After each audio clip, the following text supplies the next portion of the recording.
क्या पढ़ेंगे आज? गुड। प्रागैतिहासिक काल। अभी तक तो क्या पढ़ा था इसमें? कि प्रागैतिहासिक काल कितने प्रकार का होता है।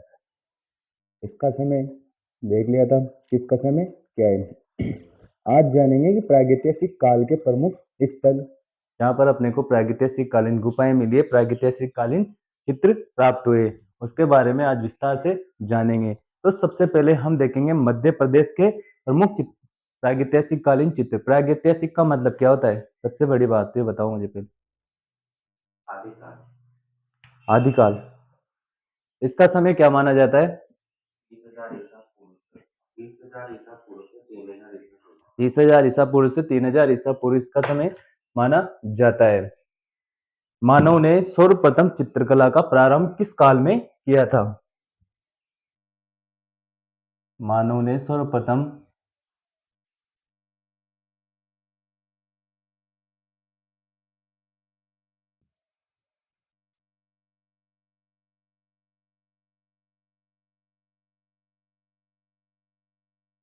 बताओ। नवपाषाण काल मतलब उत्तर पाषाण काल में चित्रकला का प्रारंभ किया था। आज हम देखेंगे कि प्रागैतिहासिक कालीन कला के स्थल कौन कौन से प्रागैतिहासिक कालीन कला के स्थल है। सबसे पहले देखेंगे हम मध्य प्रदेश के स्थल। मध्य प्रदेश के स्थल। अब मध्य प्रदेश में कौन कौन से स्थल आते हैं? मध्य प्रदेश में आता है पंचमढ़ी, भीमबेटका, होशंगाबाद आदि बहुत सारे स्थान आते हैं। सबसे पहले हम देखेंगे पंचमढ़ी। पंचमढ़ी। अब पंचमढ़ी कोई भी स्थान देखते तो सबसे पहले उसकी जानकारी क्या लेते कि कहां पर है, कि कौन सी जगह पर है। तो इसका स्थान क्या हो जाएगा? स्थान क्या स्थान है? महादेव पर्वत श्रृंखला मध्य प्रदेश में स्थित है। कौन पर है? महादेव, महादेव पर्वत श्रृंखला मध्य प्रदेश में स्थान स्थित है। अब स्थान देख लिया आपने। स्थान देखने के बाद में देखेंगे इसकी नदी। कोई भी सभ्यता विकसित होती है या मानव विकसित होता है तो कहां पर विकसित होगा? जहां पर पानी होगा वहां पर ही विकसित होगा। तो इसकी नदी देखेंगे कौन सी नदी पर स्थित है। नदी हो जाएगी इसकी नर्मदा नदी के किनारे पर स्थित है।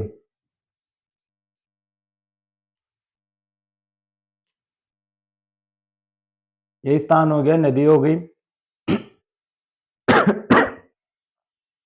फिर आता है इसकी खोज। कि बिना खोज के तो पता ही नहीं लगे कि यहाँ वहां पर प्रागैतिहासिक कालीन चित्र प्राप्त हुए। तो खोज देखेंगे तो इसमें एक तो चित्रों की खोज और एक चित्रों का प्रकाशन। सर्वप्रथम चित्रों की खोज तो कब हुई थी? 1925 में। किसने की थी? जीआर हंटर ने।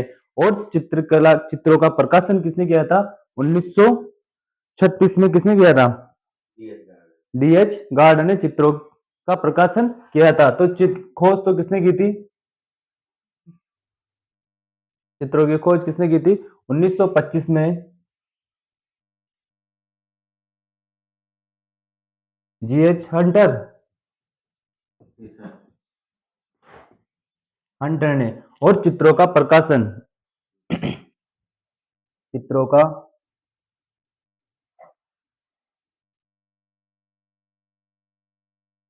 प्रकाशन किसने किया था?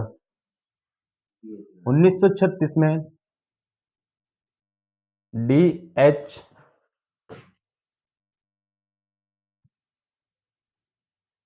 डीएच गार्ड ने चित्रों का प्रकाशन किया था।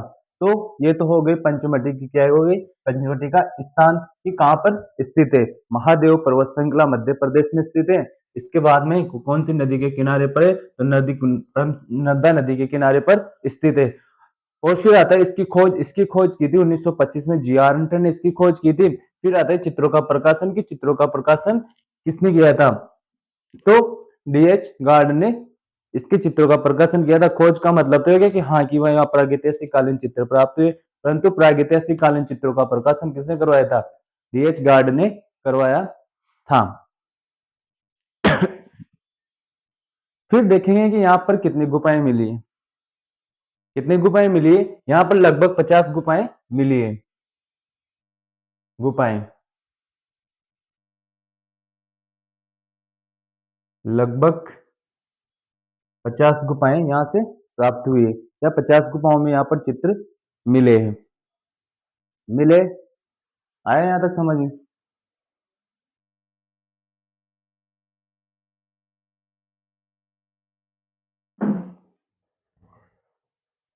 ये तो होगी इसकी सामान्य जानकारी। फिर ये प्रागैतिहासिक काल के जो पंचमढ़ी, हाँ पंचमढ़ी है, यहाँ पर किस तरह के चित्र सर्वाधिक मिले अपने को? सर्वाधिक चित्र मिले धनुर्धारियों के। धनुर्धारी मतलब धनुष को धारण किए हुए, उनके चित्र अपने को मिले हैं। फिर देखेंगे कि कौन कौन सी गुफाओं में कौन कौन से चित्र मिलेगी, कहाँ कहाँ पर कौन कौन से चित्र मिले हैं मध्य प्रदेश में पंचमढ़ी में। तो यहाँ के प्रमुख चित्र है, कौन सा चित्र है? विशालकाय बकरी का चित्र। कहाँ से में मिला है? बाजार केव की से विशालकाय बकरी का चित्र मिला है। मांडा देव की गुफा से क्या मिला है अपने को? शेर का आकेट मिला है। शहद एकत्रित करते हुए आदि चित्र कहाँ से मिले? पशुओं को खदेड़ते हुए चरवाए। बहुत सारे अपने को यहाँ से चित्र मिले हैं। तो लिखेंगे अपन प्रमुख चित्र।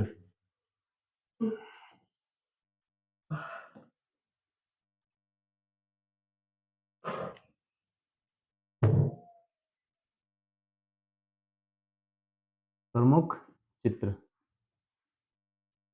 कौन कौन से चित्र हो गए यहाँ पे? बाजार केव से, बाजार केव से विशालकाय बकरी, विशाल काय बकरी का चित्र। फिर मांडा देव की छत से क्या मिला है अपने को? शेर के आखेट का चित्र मिला है। मांडा देव की छत से शेर का आखेट। फिर आता है शहद एकत्रित करते हुए, शहद एकत्रित करते हुए मानव। फिर पशुओं को खदेड़ते, पशुओं को खदेड़ते चरवाए। और कौन सा चित्र मिला है अपने को यहाँ से? घुड़सवार योद्धा,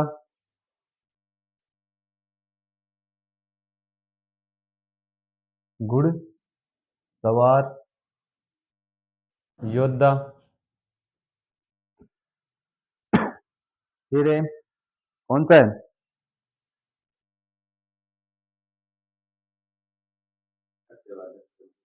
आदमगढ़। इमली खो से सांबर का आखेट। इमली खो से, इमली खो से सांबर का आखेट। ये कितने हो गए प्रमुख चित्र? पंचमढ़ी के प्रमुख चित्र है। कौन कौन से चित्र है? इमली खो से सांबर का आखेट, बाजार केव से विशाल काय बकरी का चित्र, मांडा देव की छत से शेर का आखेट, और शहद एकत्रित करते हुए मानव, पशुओं को खदेड़ते हुए चरवाहे और घुड़सवार योद्धा आदि प्रमुख चित्र मिले हैं। तो ये तो हो गए मध्य प्रदेश के पंचमढ़ी के प्रमुख चित्र।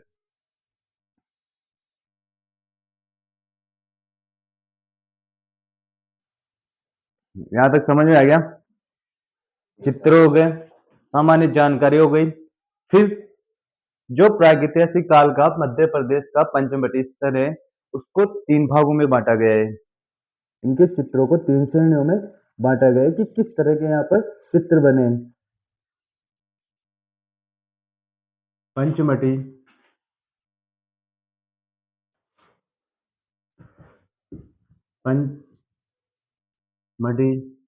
के चित्रों को 3 श्रेणियों में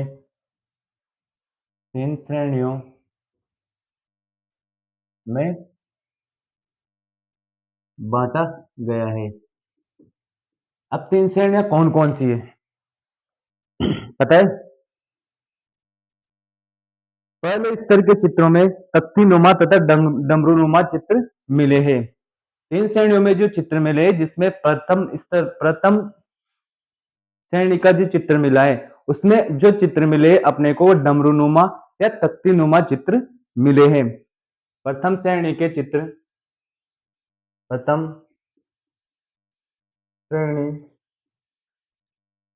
चित्रों में डमरूनुमा व तख्तीनुमा चित्र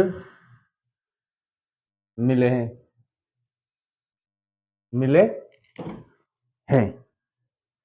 फिर उस दूसरे स्तर पर जो चित्र मिले अपने को वो कौन से चित्र मिले हैं?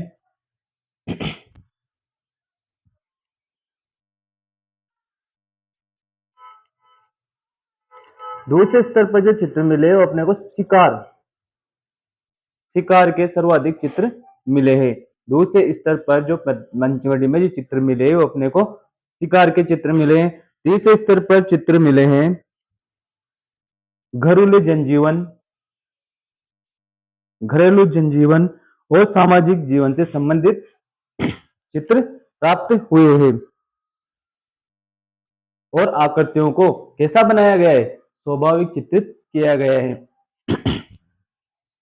प्रथम श्रेणी में तो चित्रों को डमरूनुमा या तख्तीनुमा बनाया गया है।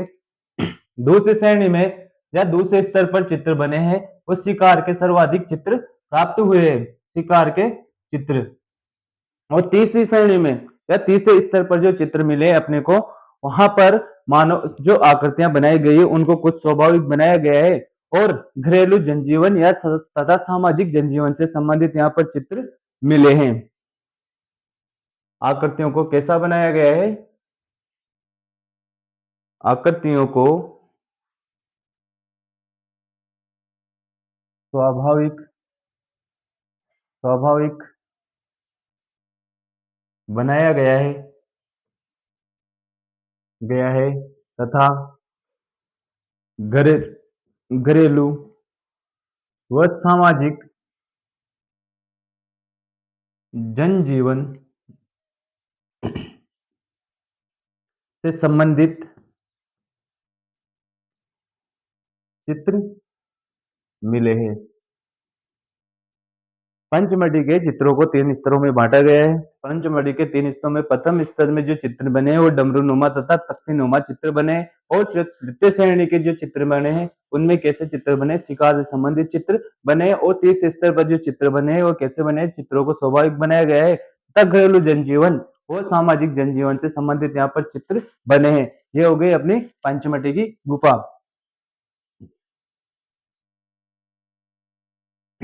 फिर इसके बाद में आती है कौन सी गुफा आएगी? भीमबेटका। तो उसकी थोड़ी सी जानकारी लेते हैं, उसका फिर विस्तार से अध्ययन करेंगे दूसरी क्लास में। भीमबेटका क्या है? भीमबेटका प्रागैतिहासिक कालीन गुफा। तो उसमें भी ये देखेंगे कि भीमबेटका कहाँ पर है। सबसे पहले तो भीमबेटका कहाँ पर है? मध्य प्रदेश में हो जाएगी। फिर उसके बाद में आता है कि कौन सी नदी के किनारे पर स्थित है। तो भीमबेटका कौन सी नदी के किनारे पर स्थित है? भीमबेटका आसन नदी के किनारे पर स्थित है। फिर उसी में वही चीज आती है कि खोज किसने की थी? इसकी खोज की थी प्रोफेसर वाकणकर ने। इसकी खोज की थी, इसी ने की थी ना।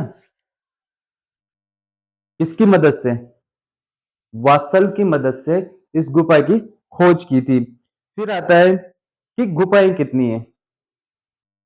पंचमढ़ी में तो कितनी गुफाएं थी? 50 गुफाएं थी। भीमबेटका में कितनी गुफाएं? 600 गुफाएं। परंतु वर्तमान में 275 गुफाएं शेष है, या 275 गुफाओं में अपने को क्या मिलते हैं? चित्र मिलते हैं। और जो भीमबेटका है, इसके चित्रों को कितने स्तरों में बांटा गया है? पंचमढ़ी के स्तरों को तो 3 भागों में बांटा गया था। भीमबेटका के जो चित्र है उनको 2 स्तरों में बांटा गया है। याद रह जाएगा। फिर आते हैं इसके प्रमुख चित्र। प्रमुख चित्र कौन कौन से प्राप्त हुए? कौन कौन से चित्र थे? शिकार नृत्य, सह यात्रा, हिरण का पीछा करता हुआ बेसा, केवल एक जानवर का चित्र। अपने को कहां से मिला है? भीमबेटका से मिला है। 2003 में भीमबेटका को विश्व धरोहर में शामिल किया गया था, जो एकमात्र प्रागैतिहासिक कालीन स्थल माना जाता है जिसको क्या किया गया है?